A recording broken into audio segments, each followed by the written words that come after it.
Le pub du mi-temps et la microbrasserie de l'île d'Orléans font présentement l'objet d'importants travaux de rénovation. Propriété d'un géant belge de la bière, l'entreprise de Sainte-Famille va investir 3 millions de dollars afin de revoir ses installations de fond en comble. Le directeur général Michel Martineau prévoit une expérience client nettement améliorée. Mon collègue Thomas Verrette l'a rencontré. Monsieur Martineau, il y a 2 ans, vous m'avez présenté un ambitieux projet. Est-ce qu'on parle encore sensiblement du même projet? Absolument. Ça va prendre la même ampleur, ça va être à peu près dans les mêmes montants.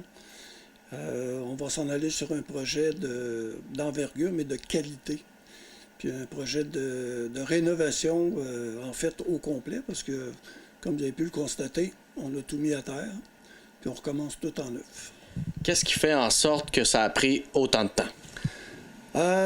C'est dû un petit peu, ou en grande partie, à nos amis du ministère des Affaires culturelles, qui sont un petit peu lents à prendre des décisions, qui sont aussi qui reviennent souvent sur leurs décisions. Puis c'est des remises en question continuelles, jusqu'à temps qu'on finisse par aboutir à une entente qui convient à tout le monde. Là. Maintenant, l'entente conclue, il y a une première phase des travaux qui est enclenchée. C'est quoi l'objectif de cette première phase-là? L'objectif de la première phase, c'était de déplacer la vieille maison, la maison centenaire, qui est une maison ancestrale, de la retaper, de la consolider, de refaire son solage suite à l'examen des ingénieurs. Ils se sont rendus compte que le solage est pourri, il était en train de tout s'effriter. Fait qu'on a eu la permission de la lever, de la déplacer, de la consolider, de refaire un solage en neuf et de la réinstaller sur un nouveau solage. Puis après ça, de pouvoir la transformer pour qu'elle s'adapte au projet au complet. Là. L'expérience client va être nettement améliorée. Ça va être quoi les améliorations précisément? Au niveau de la bière, de la fabrication de la bière, c'est que maintenant, on va avoir un système de qualité belge. Donc, on va avoir des bières carrément filtrées, mais toujours fabriqué avec l'eau, puisée à même le sol à l'île. Ça, c'est important de le mentionner parce qu'on n'a pas d'eau, nous, chlorée ou des choses comme ça. C'est réellement de l'eau naturelle. Puis, on va avoir aussi une machine qui s'appelle une centrifugeuse qui va carrément enlever tout ce qui pourrait rester de particules. Puis après ça, dans les nouveautés, bien, on s'en va avec un nouveau rebranding de la marque où on va porter l'accent sur le pont de l'île, en plus du personnage, mais plus sur le pont de l'île. Et on s'en va en canette. On parle vraiment d'une nouvelle image de marque pour le marketing? Oui, absolument. Ça va être... on garde quand même nos personnages. C'est important, là, parce que ça fait partie de l'histoire de l'île. Mais on va mettre l'accent surtout sur le pont de l'île. Les gens de l'extérieur connaissent l'île d'Orléans, ont entendu parler de l'histoire du pont. Des fois, les personnages, c'est plus ambigu un petit peu. Là. Ils ne savent pas trop. Mais avec le pont de l'île, là, ça va être la nouvelle image. Là. Et au niveau des aménagements, est-ce que la capacité d'accueillir les clients va être améliorée également? Oui, pour le pub, entre autres, oui. Premièrement, les installations vont être flambant neuves. Une nouvelle cuisine, plus élaborée, plus grande, avec, on va avoir des nouveaux produits, on va avoir un nouveau menu. On va essayer d'améliorer le service aussi avec un nouveau système de gestion pour la prise de commande, tout ça. Après ça, on va avoir encore une grande terrasse à l'arrière. La grosse différence va être qu'au lieu d'avoir des portes françaises, on va avoir des portes de garage, pleine largeur en arrière. Donc, même en étant assis à l'intérieur, on va avoir l'impression d'être à l'extérieur, tu sais, puis on va avoir la même vue. Ça va être super beau. C'est un projet qui est majeur pour l'île d'Orléans. Est-ce que les gens de l'île d'Orléans sont enthousiastes quand ils vous parlent de ce projet-là? Oui, la majorité des gens là, sont très heureux. Écoute, c'est certain qu'au niveau économique, ça va attirer beaucoup de gens de l'extérieur aussi. Mais j'aimerais qu'on en arrive aussi à faire du local, plus que... Ben, peut-être pas plus, mais mettons autant que le tourisme, là.